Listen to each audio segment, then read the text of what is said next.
It's probably the hottest last day of the year today. It's like November 8th. Normally in Toronto it's snowing at this time.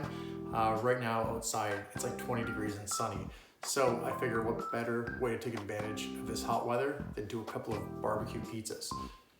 Luckily for me, my garden is pretty much done. All my tomato plants are dead, except I've still got some parsley, some thyme, and some oregano left. So I'm gonna go into the garden, gonna chop up some herbs, and then I'm gonna throw them onto a pizza and barbecue them in the backyard. This is all that's really left of my garden. As you can see, it's really deep into the fall time. I'm just gonna chop up some fresh oregano, throw it into this colander, and chop up some fresh parsley and throw it in the colander as well. Now I'm gonna bring it into my kitchen and wash it. I usually do this about a couple of times. You know, there's a lot of literal dirt inside of the herbs. Obviously you want to make sure that you get it all out because it's really going into your fresh food. After I wash it the first time, I go ahead and actually remove everything from the stems. You'll really appreciate not eating the stems when you're eating your food. After I remove it from the stems, I'll usually wash it once again and then dry it with a paper towel. Then take a nice sharp knife, be very careful, and chop it up. You can see here, this is the chopping technique that I use. You can really use whatever works for you. Once you're done chopping, go ahead and add it to a glass container, ideally one with a lid. After you've cleaned up in an instant, go ahead and add some olive oil and fresh salt to this mixture. Once you've done that, go ahead and stir it up, and you really want to make a nice paste like this.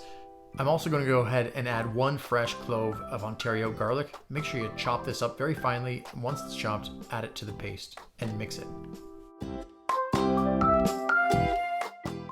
Next is the dough. I made this dough yesterday. I've left it out of the fridge for about 45 minutes today, and now I'm going to go ahead and spread it. Big thing I do here is make sure that you add flour to the bottom of the dough so that it doesn't stick on your pizza peel when you're making the pizza.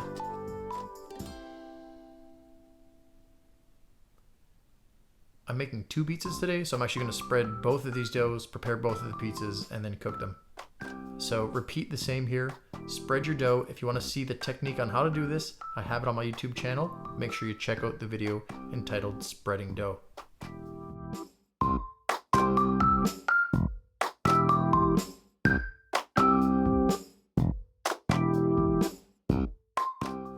Now I'm going to go ahead and get the pizzas made. This first pizza is just literally going to be sauce and cheese.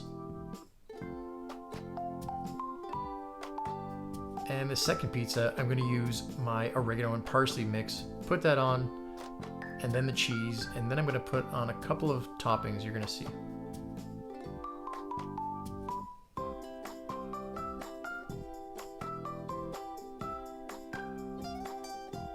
Fresh banana ring hot peppers and freshly chopped mushrooms.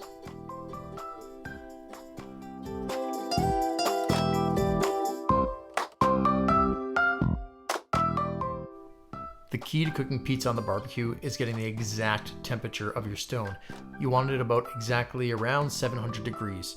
My stone got a little bit too hot here, so you can see what I've done is to make sure the pizza cooks evenly, I've actually put an aluminum pan on for a period of time. You'll notice that I keep turning the pizza. This is also extremely important because if a pizza sits in the exact same spot for too long, it's going to go ahead and burn. This first pizza is done. Next, I'm going to put the second pizza on.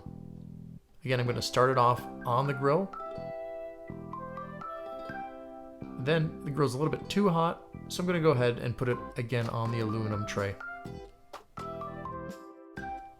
I stress this, but make sure you turn your pizza at least every minute or so. And this pizza is done.